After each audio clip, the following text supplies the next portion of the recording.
Muy bien, arranquemos de una vez con este análisis. Vamos a quitarle las capas a todas esas ilusiones económicas que vemos todos los días. Y para eso, nos apoyaremos en un par de textos fundamentales. Muchas veces, ¿no les pasa que la economía parece moverse por fuerzas invisibles, casi mágicas o intocables? Bueno, al revisar un poco la literatura clásica, nos damos cuenta de que podemos desarmar esas ideas. La meta hoy es entender realmente qué hay detrás de cada transacción, cada precio y cada salario que mueve nuestro mundo moderno. Para poner los pies en la tierra, nos vamos a centrar en dos ensayos históricos muy específicos: Salario, Precio y Ganancia y Trabajo asalariado y Capital de Karl Marx. Y ojo, no nos vamos a quedar en la superficie de cómo parecen funcionar los mercados.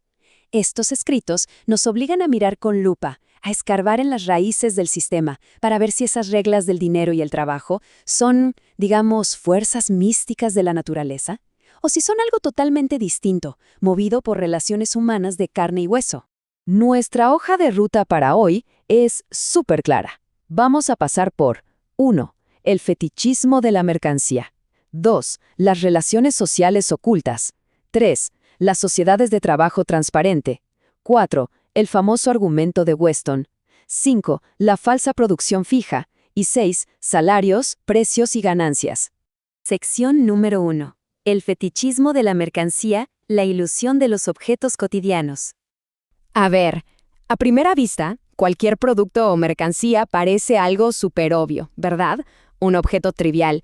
Pero los textos nos muestran que en realidad son elementos bastante engañosos e intrincados. Hay un contraste enorme entre la utilidad física de algo, lo que llamamos su valor de uso, y su valor de cambio, que es 100% abstracto y social. Piénsenlo así.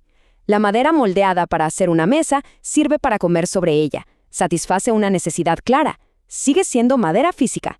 Pero en el segundo en que esa mesa entra al mercado para ser vendida o intercambiada, adquiere una propiedad casi fantasma. Ya no la pueden tocar ni medir con una regla. Se convierte en un portador de valor, una especie de equivalente mágico frente a cualquier otra mercancía en el planeta. Sección número 2. Relaciones sociales ocultas. El secreto en el interior. Ese carácter casi místico del que hablamos, obviamente no viene de los átomos de la madera. El texto dice algo genial. Cuando la mesa se vuelve mercancía, no solo se apoya en sus patas, sino que, en sentido figurado, se pone de cabeza y empieza a desarrollar ideas y relaciones rarísimas, mucho más extrañas que si simplemente se pusiera a bailar sola en la habitación. A esto se le llama el fetichismo de la mercancía. Es ese fenómeno donde el mercado refleja el trabajo humano, como si los objetos mismos tuvieran vida social propia. De repente, parece que las proporciones en las que cambiamos cosas surgen de la naturaleza del objeto, como si el hierro o el oro tuvieran un valor gravitacional desde que nacen. Y así, las relaciones sociales reales, el esfuerzo de la gente, quedan totalmente disfrazadas como una simple relación material entre cosas. Para ilustrar esto, el texto usa un experimento mental que me parece brillante. Imagínense por un momento que las mercancías pudieran hablar. Si el trigo o el hierro tuvieran voz, seguramente dirían algo como: lo que nos hace importantes, nuestra verdadera esencia, es nuestro valor, nuestro precio en el mercado. O sea, bajo esa lógica de mercado, los objetos ignoran por completo a los seres humanos, a las manos y el sudor que los crearon. Solo reconocen su propia etiqueta de precio. Sección número 3. Sociedades de trabajo transparente. Retirando el velo. Para demostrar que todo esto es básicamente un espejismo de nuestro sistema actual, el texto hace una comparación con escenarios donde el trabajo es, digamos, transparente. Primero, nos pone el ejemplo de Robinson Crusoe, solo en su isla, llevando un registro exacto de las horas que pasa pescando o haciendo herramientas. Ahí, el trabajo es directo, tiempo invertido igual a necesidad cubierta. Luego, nos lleva a la Edad Media. Ahí, el vasallo da su trabajo físico directamente a su señor feudal, no hay misterios. Y finalmente, nos plantea una asociación libre de personas donde el trabajo se planifica en equipo de forma consciente. ¿Qué tienen en común estos tres casos? Que a diferencia de nuestra sociedad actual, el esfuerzo humano se ve exactamente como es, en vivo y en directo, y no se esconde bajo la etiqueta de un precio misterioso. Entonces, surge una pregunta que cae por su propio peso.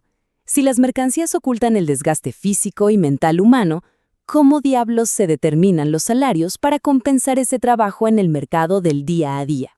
Sección número 4. El argumento de Weston. El mito de la suma fija. Para responder a esto, la fuente revisa un debate histórico súper interesante con un líder sindical, el ciudadano Weston.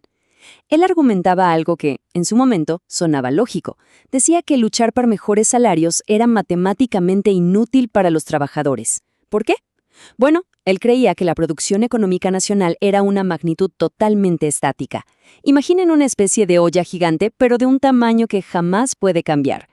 Partiendo de ahí, Weston asumía que la suma total de dinero para salarios también estaba congelada por alguna ley natural.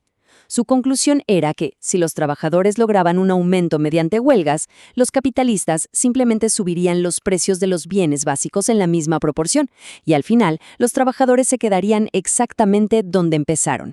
Sección número 5. La falsa producción fija, desmintiendo la constante.